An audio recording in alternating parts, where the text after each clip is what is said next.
નમસ્તે વિદ્યાર્થી મિત્રો, કેમ છો બધા? મજામાં ખરું ને? આજે આપણે જે આપણું 7મું ચેપ્ટર આપણે જોઈ રહ્યા છીએ, આબોહવા કી ફેરફાર અથવા તો આબોહવા કી પરિવર્તન એમ આપણે કહી શકીએ. તો એનો આ પેટા એકમ છે. એમાં છે ગ્લોબલ વોર્મિંગની અસર. કેવી અસરો થાય છે? વિધેયક અસર છે કે પછી નિષેધક અસર છે? બરાબર. તો કોઈ પણ બાબત લઈએ તો એનું પોઝિટિવ અને નેગેટિવ બંને પાસા હોય જ છે. એટલે કે સારી અસર પણ થતી હોય અને ખરાબ અસર પણ થતી હોય છે.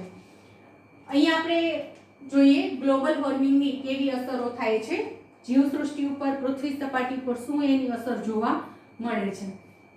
હવે ગયા લેક્ચરમાં આપણે વાત કરી હતી ગ્લોબલ વોર્મિંગ એટલે શું, બરાબર, અને કયા કયા વાયુઓ છે એના લીધેથી ગ્લોબલ વોર્મિંગ છે થાય છે. પછી ગ્લોબલ વોર્મિંગને ઘટાડવા માટે આપણે શું કરવું જોઈએ, આવું ઘણું બધું આપણે ડિટેલ છે એમાં શીખાતા કે જે પૃથ્વી સપાટી પર વિવિધ વાયુઓનું આવરણ આવેલું છે, એમાં કયા વાયુનું પ્રમાણ કેટલું છે, કયા વાયુનું પ્રમાણ કેટલું છે, આવી બધી માહિતી છે આપણે મેળવી હતી. આજે આપણે જોવાનું છે ગ્લોબલ વોર્મિંગની અસર. ગ્લોબલ વોર્મિંગની ઘણી બધી અસરો થાય છે જે મેં અહીંયા બોર્ડ પર લખી છે. એમાંની આપણે જોઈએ વનસ્પતિના વૃદ્ધિ અને વિકાસમાં ફેરફાર આપણને જોવા મળે છે કે વનસ્પતિનું જે સમયે વૃદ્ધિ થવી જોઈએ, જેટલો એનો વિકાસ થવો જોઈએ, થતો નથી. પરિણામે ઉત્પાદનનું પ્રમાણ પણ ઘટે છે. ફળ ફૂલ છે જે વનસ્પતિ પર થતા હોય છે એનું પ્રમાણ ધીમે ધીમે ઘટે છે, કારણ કે એનો જે પ્રમાણમાં આપણે વૃદ્ધિ જોઈતી હોય, જે પ્રમાણમાં વિકાસ જોઈતો હોય એ પ્રમાણમાં થઈ શકતો નથી. અને એનું કારણ છે ગ્લોબલ વોર્મિંગ. ગ્લોબલ વોર્મિંગ એટલે પૃથ્વી પરનું જે આ તાપમાન છે એ તાપમાનમાં વધારો થવો. તો ઘણી બધી વનસ્પતિ એવી હોય છે કે જેને વાતાવરણ છે સમ વાતાવરણ જોઈતું હોય, કે ગરમીનું પ્રમાણ, ઠંડીનું પ્રમાણ, વરસાદનું પ્રમાણ, બધું પ્રમાણ છે અનુકૂળ હોય તો જ એનો વૃદ્ધિ અને વિકાસ થઈ શકતો હોય. તો ગ્લોબલ વોર્મિંગને લીધેથી શું થાય છે? આ જે સમ આબોહવા છે એની અંદર છે ફેરફાર થાય છે. અમુક વખતે ગરમીનું પ્રમાણ વધી જાય છે, અમુક વખતે ઠંડીનું પ્રમાણ વધે, તો અમુક વખતે વરસાદનું પ્રમાણ વધે. પરિણામે અમુક પાક છે સાવ નિષ્ફળ જતા હોય છે, બરાબર. તો આવી ઘણી બધી છે એની સાઈડ ઇફેક્ટ થતી હોય છે. પછી છે પશુ પંખીની જાતિ લુપ્ત થવી. ગ્લોબલ વોર્મિંગને લીધેથી ઘણા બધા પશુ પંખીઓ છે એમની જાતિ અત્યારે લુપ્ત થતી જોવા મળે છે અને ઘણા બધા લુપ્ત થઈ પણ ગયા છે. અત્યારે ગીધ અને ચકલી એવા પંખી છે કે જેની જાતિ લુપ્ત થવાને આરે છે. એટલે કે અમુક સમય જો આપણે એને બચાવવા માટે પ્રયત્ન નહીં કરીએ તો અમુક સમય પછી આપણને ચકલી અને ગીધ છે જોવા જ નહીં મળે. ઘણી વખત એમ થાય કે ભલે લુપ્ત થઈ જાય આપણને શું ફેર પડે, પણ હા આપણને ફેર પડે છે, કારણ કે ગીધ છે એ શું કરે છે? ચોખ્ખાઈ રાખે છે. જે મરેલા જે પ્રાણીઓ હોય છે, પંખીઓ હોય છે, એનો પોતાના ખોરાક તરીકે ઉપયોગ કરે છે. પરિણામે ચોખ્ખાઈનું કામ કરે છે. પછી ચકલીનો ખોરાક શું છે? તો કે અનાજના દાણા લે છે ખોરાકમાં. આ ઉપરાંત નાના નાના જીવજંતુઓ છે, ઈયળો છે, આ બધું પોતાના ખોરાક તરીકે ઉપયોગ કરે છે. તો ચકલીનું પ્રમાણ ઘટવાથી અનાજની અંદર સમયાંતરે પાકમાં જે ઈયળો આવતી હોય છે, જીવજંતુ આવતા હોય છે, એનો ખોરાક તરીકે કોણ ઉપયોગ કરે? કોઈ નહીં, કારણ કે ચકલી તો નામશેષ થવાને આરે છે. કાબર છે એ પણ, તો કે એ પણ આવા નાની નાની ઈયળો જીવજંતુઓનો ખોરાક તરીકે ઉપયોગ કરે. તો કાબર પણ હવે ઓછી જોવા મળે છે આપણને. તો જો આ પંખીઓ છે લુપ્ત થઈ જશે કે પંખીઓ નામશેષ થઈ જશે તો ખોરાકની અંદર જે આવા રોગ આવે છે, ઈયળ આવે છે, જીવડા આવે છે, જંતુઓ આવે છે, એ બધાને કોઈ ખાશે નહીં. પરિણામે એ બધા કોને નુકસાન કરશે? તો પાકને. અને પાકને નુકસાન થશે એટલે ઓટોમેટિક એ નુકસાની કોને ભોગવવાની છે? આપણે, બરાબર. તો આ રીતે આ બધા જે પશુ, પંખી, મનુષ્ય, જીવજંતુ એકબીજાની પોષણ કડી છે. એટલે કે ગ્લોબલ વોર્મિંગને લીધેથી આ જે પોષણ કડી છે એની અંદર વિક્ષોભ ઉત્પન્ન થાય છે. તો એ વિક્ષોભને આપણે અટકાવવો જોઈએ. પછી હિમનદી પીગળવી. ઊંચું તાપમાન હોય એના પરિણામે બરફ છે પીગળે છે. હિમનદી એટલે શું? તો કે બરફ પીગળવાથી એનો જે પ્રવાહ છે, પાણીનો પ્રવાહ છે, એનાથી જે નદીઓ બને છે એ હિમનદી. હિમનદી હિમાલયમાંથી નીકળે છે. બરફ આચ્છાદિત જે વિસ્તારો હોય છે એમાંથી નીકળતી હોય છે. તો લગભગ હિમાલયમાંથી નીકળતી આવી 10 નદીઓ તો લુપ્ત થઈ ગઈ છે, એટલે કે જોવા જ નથી મળતી, નામશેષ થઈ ગઈ છે. અને ઘણી બધી નદીઓ, આ હિમનદીઓ છે એ પીગળવા માંડી છે. તો આનું કારણ શું છે? તો કે ગ્લોબલ વોર્મિંગ, જે પૃથ્વી સપાટી પર તાપમાન વધે છે એ તાપમાનને લીધેથી બરફ છે પીગળવા માંડે છે, બરાબર. તો આવા ઘણા બધા બીજા પણ ઘણી બધી સાઇડ ઇફેક્ટ આપણને જોવા મળે છે. ત્યાર પછી આવે છે દુષ્કાળ, અતિવૃષ્ટિ, અનાવૃષ્ટિ. આવું બધું છે આપણને પૃથ્વી સપાટી પર જોવા મળે છે. હાલમાં જ અત્યારે એનો આપણે અનુભવ કરી રહ્યા છીએ. ગયા લેક્ચરમાં પણ મેં વાત કરી હતી, બરાબર, કે અત્યારે આપણે વર્તમાન પરિસ્થિતિમાં અતિવૃષ્ટિ છે. અતિવૃષ્ટિ એટલે વધારે પ્રમાણમાં વરસાદ આવવો, જેને આપણે લીલા દુષ્કાળ તરીકે પણ ઓળખીએ છીએ. દુષ્કાળના બે પ્રકાર છે, એક તો સૂકો દુષ્કાળ અને એક લીલો દુષ્કાળ. સૂકો દુષ્કાળ એટલે વરસાદ થવો જ નહીં, પરિણામે જમીનની અંદર મોટા મોટા ચીરાઓ પડે છે, વનસ્પતિ ઘાસચારો ક્યાંય જોવા મળતો નથી, અનાજનું ઉત્પાદન થતું નથી, પાણીની તંગી પડે છે, બરાબર. અને અતિવૃષ્ટિ એટલે વરસાદનું વધારે પ્રમાણ, જરૂરિયાત કરતાં વરસાદ વધી જાય તો એના લીધેથી પણ નુકસાન થાય છે.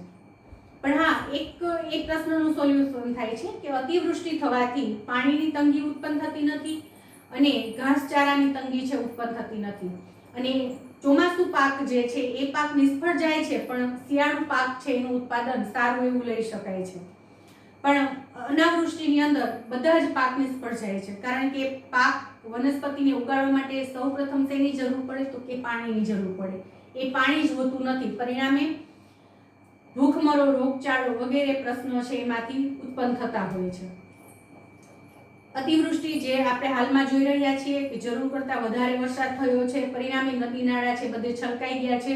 ચોમાસું પાક તો ઊભો જ છે, પણ એની અંદર જે અનાજ કઠોળ છે થવું જોઈએ એ બંધાયું નથી, બરાબર. કારણ કે વધારે વરસાદ થવાથી ફૂલ છે ખરી જતા હોય છે, એના મોગરા છે ખરી જતા હોય છે, ખાલી વનસ્પતિ છે છોડમાં વધી જતી હોય છે. અત્યારે મગફળી જોઈ લઈએ કે આપણે સૌરાષ્ટ્રની અંદર વધારે વાવેતર કોનું હોય છે તો કે મગફળીનું. તો મગફળી આપણે ખેતરમાં જઈએ તો ખૂબ સરસ જોવા મળે, મોટી મોટી થઈ ગઈ છે, સરસ મજાના પાન છે, પણ એની અંદર મગફળીના ડોડવા, માંડવીના જે આપણે ડોડવા કહીએ છીએ એ છે જ નહીં. શું કામ? કારણ કે વધારે વરસાદ થયો છે, બરાબર. જ્યાં એ ડોડવા બેસવાની તૈયારી થઈ ત્યાં વરસાદનું પ્રમાણ વધી ગયું. ડોડવા બેસવાની તૈયારી થતી હોય ત્યારે વરસાદ ન જોઈ, પણ એની જગ્યાએ તડકાની જરૂર હોય છે, તો એની જગ્યાએ સતત કન્ટિન્યુ 1.5 માસથી વરસાદ છે ચાલુ છે, તો એના લીધેથી આપણને જે અનાજનું ઉત્પાદન થવું જોઈએ એ થતું નથી. તો આવી રીતે અતિવૃષ્ટિ, અનાવૃષ્ટિ, દુષ્કાળ, જે આપણે દુષ્કાળ કહીએ છીએ, અનાવૃષ્ટિ, એવી ઘણી બધી આડઅસર, ઘણા બધા પાસા પર ઇફેક્ટ કરે છે આ ગ્લોબલ વોર્મિંગ છે. પછી વરસાદનું પ્રમાણ અનિયમિત. આપણે ભારત દેશની અંદર 3 ઋતુઓ જોઈએ છીએ, શિયાળુ, ઉનાળુ અને ચોમાસું. આ સિવાયની પેટા ઋતુઓ પણ છે, પણ શિયાળો છે એ 4 મહિના ગણાય છે, ઉનાળો 4 મહિના અને ચોમાસાની સિઝન છે એ પણ 4 મહિનાની ગણાય છે. લગભગ 15 જૂનની આજુબાજુથી ચોમાસાની શરૂઆત છે થતી હોય છે. પણ એની અંદર ધીમે ધીમે તમે છેલ્લા 10 વર્ષનો સર્વે કરો તો એ 10 વર્ષના સર્વેની અંદર તમને જોવા મળશે કે જે 15 જૂને ચોમાસું શરૂ થઈ જતું હોય એની જગ્યાએ હાલમાં જુલાઈ મહિનાની શરૂઆત આવી જાય છે, તો પણ ચોમાસાની શરૂઆત થતી નથી. એટલે કે વરસાદની અનિયમિતતા જોવા મળે છે. પહેલા એવું કહેવાતું કે ભીમ અગિયારસ, આપણે ગુજરાતી મહિના જે કારતક, માગસર, પોષ, મા, ફાગણ, ચૈત્ર, વૈશાખ, જેઠ, અષાઢ, શ્રાવણ ને ભાદરવો અને આસો, આ જે 12 ગુજરાતી મહિના છે એ ગુજરાતી મહિના પ્રમાણે જોઈએ તો જેઠ મહિનાની જે પહેલી 11 આવે છે, સુદ 11 કહીએ છીએ, ત્યારે વાવેતર થઈ જતું, એમ કે 11ના વાવણા, બરાબર, 11ની વાવણી થઈ જાય, તો એની જગ્યાએ અષાઢી બીજ જતી રહે છે તો પણ અત્યારે વાવેતર નથી થતું. તો એ શું દર્શાવે છે કે વરસાદની અનિયમિતતા. જે સમયે વરસાદ શરૂ થવો જોઈએ, વર્ષા ઋતુ શરૂ થઈ જવી જોઈએ, એ સમયે વર્ષા ઋતુ શરૂ થતી નથી. જે સમયે વર્ષા ઋતુ છે એ લગભગ ઓક્ટોબર મહિનામાં પૂર્ણાહુતિ હોય છે, સપ્ટેમ્બરના એન્ડમાં હોય છે, તો હજુ વરસાદનું પ્રમાણ છે ચાલુ જોવા મળે છે. ગયા વર્ષે જ વરસાદ છે છેક સુધી દિવાળી આવી ગઈ હતી, બરાબર, ત્યાં સુધી વરસાદ છે ચાલુ હતો, અને પછી હજુ તો માંડ છે પૂરું થયું હોય ત્યાં માવઠું ચાલુ થઈ જાય, જેને આપણે કમોસમી વરસાદ કહીએ છીએ, બરાબર. તો આવી રીતે વરસાદની અનિયમિતતા જોવા મળે છે. માવઠાનું પ્રમાણ વધતું જાય છે. માવઠું છે એવું નહીં કે શિયાળામાં જ થાય, ઉનાળાની ઋતુમાં પણ માવઠું થાય, કે જેઠ મહિનામાં વર્ષા ઋતુ શરૂ થતી હોય, 15 જૂને વર્ષા ઋતુ શરૂ થતી હોય, તો એની જગ્યાએ આગળ જે આપણે ગુજરાતી મંથ પ્રમાણે વૈશાખ મહિનો કહીએ છીએ, મે મહિનો કહીએ છીએ ઇંગ્લિશ મહિના પ્રમાણે, એમાં છે વરસાદ અમુક જગ્યાએ ઝાપટા રૂપે પડી જતો હોય. તો આ શું દર્શાવે છે? તો કે એ દર્શાવે છે વરસાદની અનિયમિતતા. અને વરસાદ અનિયમિત થવા પાછળનું કારણ પણ શું છે? આ ગ્લોબલ વોર્મિંગની અસર છે. પછી આવે છે ઋતુગત ફેરફાર, જે આપણે હમણાં જ વાત કરી, શિયાળો, ઉનાળો ને ચોમાસું, જે 4 મહિનાની ઋતુ હોય છે. આ ઉપરાંત પેટા ઋતુ આવે છે, હેમંત ને શિશિર ને વસંત ને શરદ ને આવી બધી પેટા ઋતુઓ છે. તો એની અંદર પણ જે ફેરફાર છે આપણને જોવા મળે છે. જે સમયે જે ઋતુ શરૂ થવી જોઈએ એ સમયે ઋતુ શરૂ થતી નથી. જેમ કે પાનખર છે, વસંત છે. પાનખર છે મોડી જાય એટલે વસંત પણ મોડી થાય, કારણ કે જૂના પાન ખરી જાય પછી જ નવા પાન આવે ને, પછી જ છે ફૂટ છે, નવી કૂપણો છે ફૂટે, બરાબર. તો એની અંદર પણ આપણને અનિયમિતતા જોવા મળે છે. પછી કઠોળનું ઉત્પાદન ઘટવું. વરસાદની અનિયમિતતા હોય છે, એના લીધેથી કઠોળનું વાવેતર જ ઓછું થાય છે. પહેલાના આપણે 10 વર્ષ પહેલા જોઈએ કે 15 વર્ષ પહેલા જોઈએ તો બધા છે મગ, અડદ એ બધાનું વાવેતર ક્યારે કરતા? ચોમાસાની ઋતુમાં એનું વાવેતર કરતા. પણ થાય શું કે આ બધા કઠોળ છે એનો પાક તૈયાર ક્યારે થઈ જાય? તો કે ભાદરવા મહિનામાં એનો પાક તૈયાર થઈ જતો હોય છે. પણ વરસાદની અનિયમિતતાને લીધે ભાદરવા મહિનાની અંદર વધુ પ્રમાણમાં વરસાદ હોય છે, પરિણામે આ પાક નિષ્ફળ જાય. એટલે હવે આ બધા પાક છે ક્યારે બધા વાવે છે? ઉનાળાની ઋતુમાં. તલ છે, મગ છે, અડદ છે, ઉનાળામાં વાવેતર કરવા માંડ્યા. પરિણામે ટૂંકમાં કઠોળનું વાવેતર જ ઘટી ગયું છે. એટલે કે વાવેતર ઘટશે એટલે કઠોળનું ઉત્પાદન પણ ઘટશે, અને એ પણ ગ્લોબલ વોર્મિંગની જે અસરો છે એના પર આધારિત છે. પછી પાણીનું સ્તર ઊંડું જવું. વરસાદની અનિયમિતતા હોય, વરસાદ ઓછો થાય, પરિણામે પાણીનું સ્તર ઊંડું જાય. એક તો ચોમાસાની ઋતુમાં જો વ્યવસ્થિત વરસાદ થઈ ગયો હોય તો એ ચોમાસાની ઋતુમાં જે વરસાદ થાય છે એ પાણી છે જમીનમાં ઊંડે સુધી ઉતરતું હોય છે. એટલે કે જમીનનું જે પાણીનું સ્તર છે જમીનની ઊંડાઈમાં એ સ્તર જળવાઈ રહે છે. પણ વરસાદ છે ક્યારેક અતિવૃષ્ટિ, ક્યારેક અનાવૃષ્ટિ, એટલે કે ક્યારેક નહિવત વરસાદ થાય, ક્યારેક થાય જ નહીં, આવું પણ બનતું હોય. તો એના લીધેથી લોકો છે પોતાની જે પ્રાથમિક જરૂરિયાત છે પાણીની, એ પાણી તો કોઈ પણ પ્રકારે મેળવવાના જ છે. તે પાણી મેળવવા માટે શું કરે છે? ઊંડા ઊંડા બોર કરે છે. 1000 ફૂટ, 1100 ફૂટ, 1200 ફૂટ, 1500 ફૂટ સુધીના બોર કરે છે. એટલે કે ઊંડાઈથી પાણી છે બધું પાર ખેંચી લે છે. અને પાકા રસ્તાઓ થઈ જવાથી અને વરસાદનું પ્રમાણ ઓછું થવાથી પાણી જે જમીનમાં પાછું ચોમાસાની ઋતુમાં જમીનમાં ઉતરવું જોઈએ એ ઉતરતું નથી. પરિણામે પાણીનું સ્તર છે ઊંડું ગયું છે.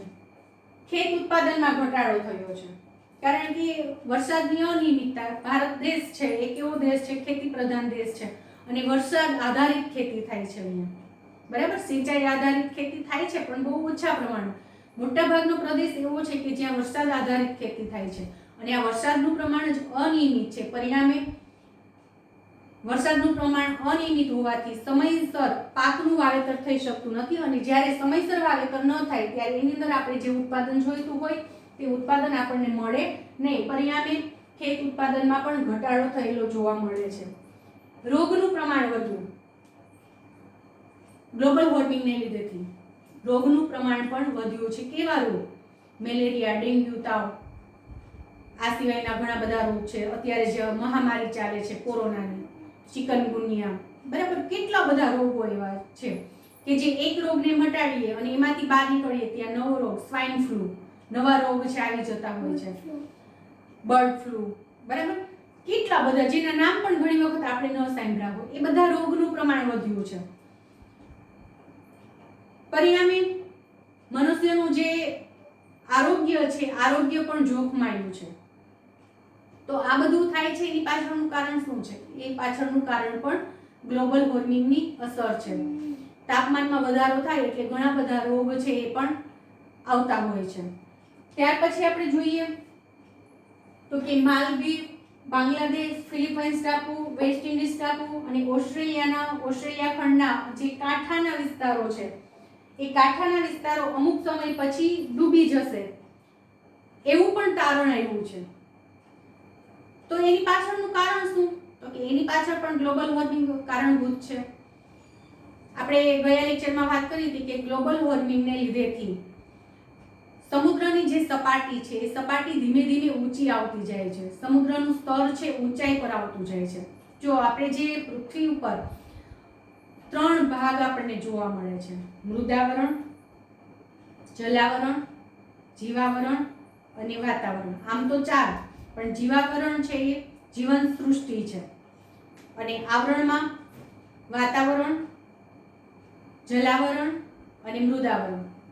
તો જે જલાવરણનો ભાગ છે એ જલાવરણનો બધો ભાગ છે મૃદાવરણ કરતા ઊંડાઈ એટલે કે જમીન સપાટી કરતા નીચો છે. એટલે કે આ જે સમુદ્રનું પાણી છે જમીન સપાટી કરતા નીચેના સ્તરમાં છે, પણ ધીમે ધીમે આ સમુદ્રની સપાટી છે ઊંચી આવતી જાય છે, અને સમુદ્રની સપાટી ઊંચી આવશે તો એનું પાણી છે ક્યાં ફરી વળશે? તો ક્યાં મૃદાવરણ ઉપર, જમીન સપાટી ઉપર ફરી વળશે. તો જમીન સપાટી ઉપર એ પાણી આવે, પરિણામે કાંઠાના વિસ્તારો જે છે એટલે કે જે કિનારાની નજીક, સમુદ્ર કિનારાથી નજીકના જે પ્રદેશ છે એ પ્રદેશ ઉપર સૌપ્રથમ પાણી છે ફરી વળે, એટલે કે ડૂબી જશે. અને કદાચ આપણે પણ સાંભળ્યું હશે, તમે બધાએ પણ સાંભળ્યું હશે કે આપણે અત્યારે જે દ્વારકા છે તો એ દ્વારકાની જગ્યાએ પહેલા સોનાની દ્વારકા હતી, અને સોનાની દ્વારકા છે દરિયામાં ડૂબી ગઈ છે, પછી આ દ્વારકા છે અસ્તિત્વમાં છે. તો ઘણી વખત આપણને એમ થાય કે એવું થોડું કંઈ હોય, આ તો બધી ખાલી કહેવત હશે, ચર્ચા વિચારણા એમને થતી હશે, કોઈ સાચી હકીકત નહીં હોય કે સોનાની લંકા હશે ને એ ડૂબી ગઈ હોય, એવું કંઈ થોડું હોય, આપણે એવું વિચારીએ છીએ. પણ જો બીજી તરફ આ ગ્લોબલ વોર્મિંગની અસર એ ટોપિકને ધ્યાનમાં લઈ અને આ પાસા ઉપર આપણે ચર્ચા કરીએ તો આપણને એ પણ થાય કે ખરેખર આ હકીકત હશે કે સોનાની દ્વારકા હશે ને એ ડૂબી ગઈ હશે. તો એ કેવી રીતે ડૂબી ગઈ આખી દ્વારકા? તો કે ત્યાં સમુદ્રની સપાટી ઊંચી આવી હશે, પરિણામે જમીન વિસ્તાર નીચો થઈ ગયો હોય અને એની અંદર એના પર એ પાણી છે ફરી વળ્યું હોય સમુદ્રનું, એટલે એ સમુદ્રની અંદર ડૂબી ગઈ હોય. બરાબર? તો ઘણી વખત જે આ આપણો જે ઇતિહાસ આપણે જોઈએ છે, ઇતિહાસમાં જે અમુક વાતો કરેલી હોય છે, કહેલી હોય છે, એ આપણને એક તરફ એવું લાગે કે એ ફેક વાતો છે, એનું કોઈ તથ્ય નહીં હોય, પણ જ્યારે એનું બીજું પાસું જોઈને એના પર મનોમંથન કરીએ ત્યારે આપણને એવું લાગે કે ખરેખર એ હકીકત પણ હોઈ શકે. બરાબર? તો આજે અત્યારે આપણને એક એવું તારણ મળ્યું છે કે માલદીવ, બાંગ્લાદેશ, ફિલિપાઇન્સ ટાપુ, વેસ્ટ ઇન્ડિઝ ટાપુ, ઓસ્ટ્રેલિયાના કાંઠાના વિસ્તારો અમુક સમય પછી એ ડૂબી જશે. અને ઘણી વખત કદાચ તમે સાંભળ્યું હોય તો એવું પણ બધા કહે છે કે આજે માંગરોળ બાજુનો જે દરિયો છે, પોરબંદર બાજુનો જે દરિયો છે, ત્યાંથી એ દરિયો છે, અહીંયા આપણે જુનાગઢ ગિરનાર પર જે અંબાજીનું મંદિર છે ત્યાં એ દરિયો છે ચુંદડી ચડાવવા આવશે. આવું છે આપણે લોકવાયકા પ્રમાણે સાંભળતા હોઈએ છીએ.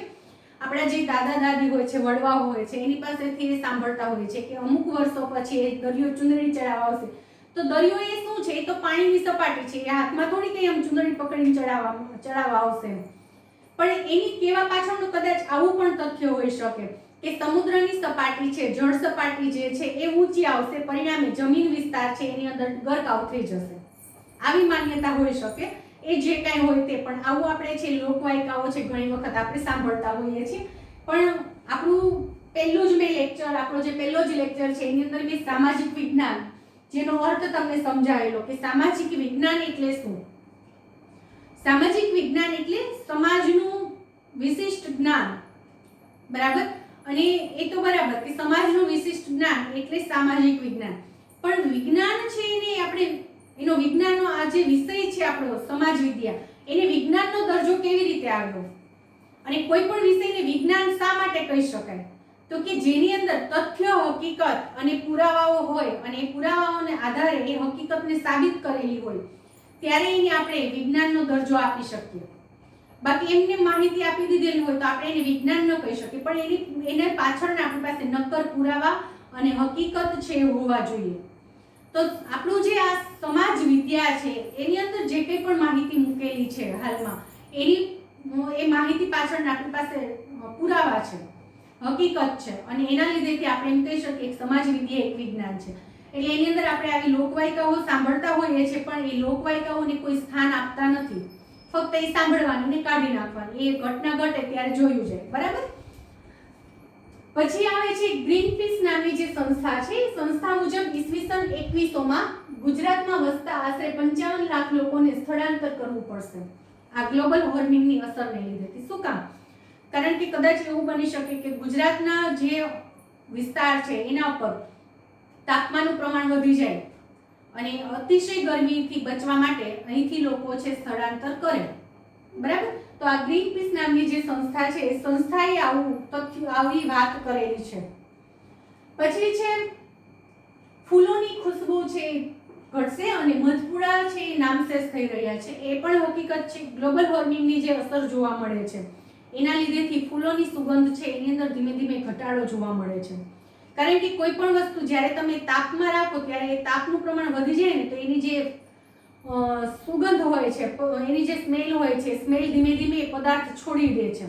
અને ફૂલોમાં પણ એક થાય છે કે વધતું જતું તાપમાન એના લીધેથી ફૂલો છે પોતાની સુગંધ છે છોડી રહ્યા છે. અને મધપુડા છે નામશેષ થઈ રહ્યા છે. મધપુડા છે મધ કેમાંથી એકત્રિત કરે? ફૂલોમાંથી, ફૂલોનો રસ ચૂસીને. પણ મધમાખી છે એ ફૂલ તરફ આકર્ષાય ક્યારે? કે એમાંથી સરસ મજાની સુગંધ આવતી હોય ત્યારે, બરાબર. તો એ સુગંધ જે એમાંથી લુપ્ત થઈ જાય તો માખીઓ છે મધ ચૂસવા માટે જાય નહીં, પરિણામે મધપુડા છે એ પણ ધીમે ધીમે નામશેષ થઈ જાય. તો આ થઈ ગ્લોબલ વોર્મિંગની અસર. ગ્લોબલ વોર્મિંગને લીધેથી એટલે કે પૃથ્વી સપાટીનું તાપમાન વધવાથી આટલી બધી આડઅસરો છે આપણને જોવા મળી છે. ત્યાર પછીનો આપણો ટોપિક છે કે ગ્લોબલ વોર્મિંગની જે અસર છે એનાથી બચવા માટે, ગ્લોબલ વોર્મિંગથી બચવા માટે આપણે કેવા ઉપાયો કરી શકીએ એ લખેલા છે. તો સૌપ્રથમ તો આપણે CO2 એટલે કે કાર્બન ડાયોક્સાઇડ વાયુનું ઉત્સર્જન કરતા જે સ્ત્રોત છે એ સ્ત્રોત આપણે ઘટાડવા જોઈએ કે જેમાંથી કાર્બન ડાયોક્સાઇડ વાયુ ઉત્પન્ન થાય છે. અને કાર્બન ડાયોક્સાઇડ વાયુ એવું છે કે જે વજનમાં વધુ છે, એનું વજન વધારે હોવાથી પૃથ્વીની સપાટીની આસપાસ નીચેના સ્તરમાં કાર્બન ડાયોક્સાઇડ વાયુ છે આપણને વધારે જોવા મળે છે. અને કાર્બન ડાયોક્સાઇડ વાયુ છે એ પણ પૃથ્વીનું તાપમાન વધારવા માટે અગત્યનો વાયુ છે કે વધારે અસર કરે છે એમ કહી શકીએ. તો સૌપ્રથમ તો કાર્બન ડાયોક્સાઇડ વાયુ જેમાંથી ઉત્પન્ન થાય છે એવા સ્ત્રોત છે એ ઘટાડવા. બીજું, વૃક્ષ બચાવવા, વૃક્ષોનું વધુ ને વધુ વાવેતર કરવું, વૃક્ષારોપણના કાર્યક્રમો કરવા, વિશ્વ પર્યાવરણ દિવસ જે આપણે સેલિબ્રેટ કરીએ છીએ એ સેલિબ્રેટ કરવો. અને આ સિવાય વૃક્ષોનું આડેધડ જે કટિંગ થાય છે, જંગલો નામશેષ થઈ રહ્યા છે એને બધાને બચાવવા અને જરૂર ન હોય ત્યાં સુધી વૃક્ષોને કાપવા નહીં.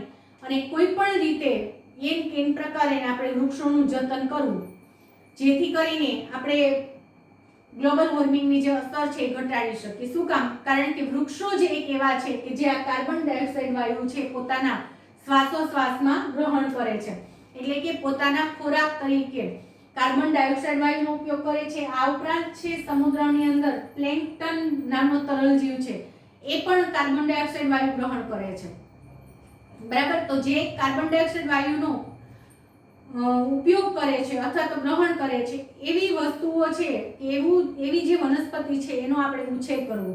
એટલે કે વનસ્પતિ, બધી જ વનસ્પતિ છે કાર્બન ડાયોક્સાઇડ વાયુ છે પોતે ગ્રહણ કરે છે, માટે આપણે એને બચાવવા જોઈએ જેથી કરીને કાર્બન ડાયોક્સાઇડ વાયુનું જે પ્રમાણ છે એ પ્રમાણ જળવાઈ રહે.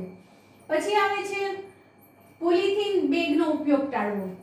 પોલિથીન મતલબ કે પ્લાસ્ટિકની જે બેગ આવે છે એ બેગનો ઉપયોગ ટાળવો. એની જગ્યાએ આપણે કાગળની બનાવેલી જે બેગ છે કે કપડામાંથી બનાવેલી બેગ છે એનો ઉપયોગ કરવાનો.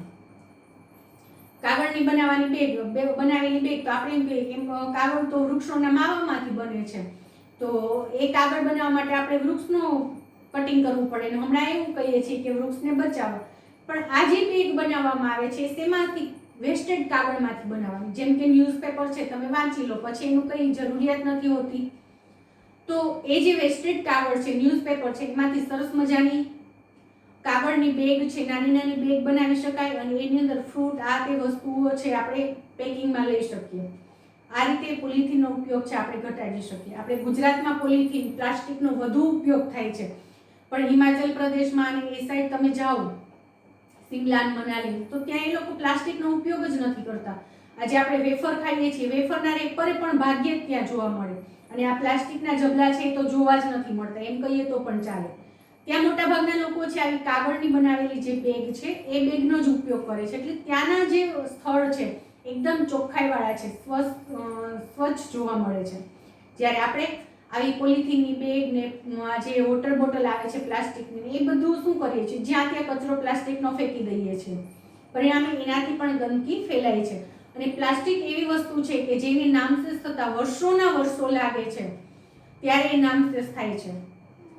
બાકી આ જે કાગળ છે એ બધું સડી જાય છે અને નામશેષ થઈ જાય છે, જમીનની સાથે મળી જતું હોય છે, પણ પ્લાસ્ટિક છે એ સડતું નથી. એટલે આવી વસ્તુનો આપણે ઉપયોગ છે ટાળવો જોઈએ. પછી આવે છે ખાતર જંતુનાશક દવાનો વિવેકપૂર્ણ ઉપયોગ. આપણે વધુ ઉત્પાદન મેળવવાની હોડમાં લાગ્યા છીએ અત્યારે, અને પરિણામે ખાતર અને જંતુનાશક દવાનો વધુ ને વધુ છંટકાવ કરીએ છીએ, અને એ પણ ગ્લોબલ વોર્મિંગમાં અસર કરે છે. એટલે આવી વસ્તુઓથી બચવું જોઈએ. અને એની જગ્યાએ આપણે છાણિયું ખાતર છે, લીલો પડવાશ જે કહીએ છીએ, અથવા તો સજીવ ખેતી છે એ અપનાવી જોઈએ. સજીવ ખેતી આપણે કદાચ તમારે પાઠ આવતો હોય ને એની અંદર આવતું હોય કે અળસિયા, તો એ અળસિયા શું કરે છે? જમીનને ફળદ્રુપ બનાવે છે, પોચી બનાવવાનું કામ કરે છે. તે આપણી જે જમીન છે એની અંદર અળસિયાનો ઉછેર કરવો જોઈએ, બરાબર? તો એ સજીવ ખેતી અપનાવી, લીલો પડવાશ, છાણિયું ખાતર વાપરવું, આવું બધું કરવું જોઈએ. ને ખાતર જંતુનાશક દવાનો છંટકાવ છે એ આપણે અટકાવવો જોઈએ. પછી સમુદ્રમાં લોહકણનો છંટકાવ, પ્લેન્કટન તરલ જીવનો વિકાસ કરવો, કારણ કે પ્લેન્કટન તરલ જીવ જે છે જે સમુદ્રમાં જોવા મળે છે, એ તરલ જીવ છે એ કાર્બન ડાયોક્સાઇડ વાયુને ગ્રહણ કરી લે છે. પરિણામે સમુદ્રનું જે તાપમાન છે, પાણીનું જે ગરમ થવાની પ્રક્રિયા છે એ થોડી ઠંડી પડી શકે છે, એટલે કે એનું તાપમાન વધતું અટકે છે. પછી પશુના ખોરાકમાં બાયોટિક ભેળવવું, જેથી બાયોટિક શું કામ ભેળવવાનું પશુના ખોરાકમાં? કારણ કે પશુઓ એની ચયાપચયની ક્રિયા દ્વારા શું કરે છે? મિથેન વાયુ ઉત્પન્ન કરે છે. તો આ બાયોટિક દવા ભેળવવાથી જે મિથેન વાયુ ઉત્પન્ન કરતા જે બેક્ટેરિયા પ્રાણીઓના પેટની અંદર થાય છે, એ બેક્ટેરિયાને કંટ્રોલ કરી શકાય, એટલે કે મિથેન વાયુનું ઉત્પાદન ઘટી શકે એના માટેથી બાયોટિક દવા છે એના ખોરાકમાં ભેળવવી. પછી ઘર ઉપયોગી જે સાધનો છે, આપણે એસી છે, ફ્રીજ છે, જે ક્લોરોફ્લોરો કાર્બન વાયુ ઉત્પન્ન કરે છે અને જે ગ્લોબલ વોર્મિંગમાં વધારો કરે છે, તો એ જે ઘર ઉપયોગી સાધનો છે એ સાધનોને કંટ્રોલપૂર્વક ઉપયોગ કરવો, જરૂર હોય તો જ કરવો, નહીંતર ના કરવો. પછી વાહનો, પરિવહનના જે સાધનો છે જેની અંદર આપણે પેટ્રોલ, ડીઝલ વગેરે ઈંધણ વાપરીએ છીએ, પેટ્રોલિયમ પેદાશો વાપરીએ છીએ, બરાબર? તો આ જે પેટ્રોલ, ડીઝલ વાપરીએ છીએ અને એ વાહનોની અંદરથી એનો જે ધુમાડો નીકળે છે, એ ધુમાડો પણ કાર્બન ડાયોક્સાઇડ વાયુનું પ્રમાણ વધારે છે. પૃથ્વી પરનું તાપમાન છે વધારે છે, એટલે એનો પણ આપણે જરૂર પૂરતો જ ઉપયોગ કરવો. વીજળી, એનો પણ આપણે જરૂરિયાતપૂર્વક જ ઉપયોગ કરવો. પછી ઇકો ફ્રેન્ડલી કાગળનો વપરાશ વધારવો, એ પણ ગ્લોબલ વોર્મિંગને અટકાવવા માટે ઉપયોગી છે. પછી પાણીનો કરકસર ઉપયોગ કરવો, કારણ કે આપણે વધુ ને વધુ પાણી છે જમીનમાંથી ઊંડાઈથી ખેંચી લઈએ છીએ, પરિણામે પૃથ્વીનું જે પેટાળ છે એ ગરમ થાય છે. પૃથ્વીના પેટાળને ઠંડુ રાખવાનું કામ કોણ કરે છે? તો કે પૃથ્વીના પેટાળને ઠંડુ રાખવાનું કામ કરે છે પાણી. એ પાણી આપણે ખેંચી લઈએ છીએ, પરિણામે પૃથ્વીનું પેટાળ વધુ ને વધુ ગરમ થાય છે. તો એનો કરકસરપૂર્વક ઉપયોગ કરવો. પછી વરસાદી પાણીનો સંગ્રહ કરવો, અને છેલ્લે સીએનજી નો વપરાશ વધારવો. તો આ થયા ગ્લોબલ વોર્મિંગથી બચવા માટેના ઉપાયો. તો આટલા ઉપાયો કરવાથી આપણે છે ગ્લોબલ વોર્મિંગની જે અસરો છે એનાથી બચી શકીએ છીએ અને પૃથ્વીને પણ બચાવી શકીએ છીએ, બરાબર? તો આ બધું છે આપણે શક્ય હોય એટલા બધા ઉપાયો છે આપણે ઉપયોગમાં, અમલમાં મૂકશું. અને અહીંયા આપણે આપણો 7મું ચેપ્ટર છે પૂર્ણ કરીએ છીએ. Thank you.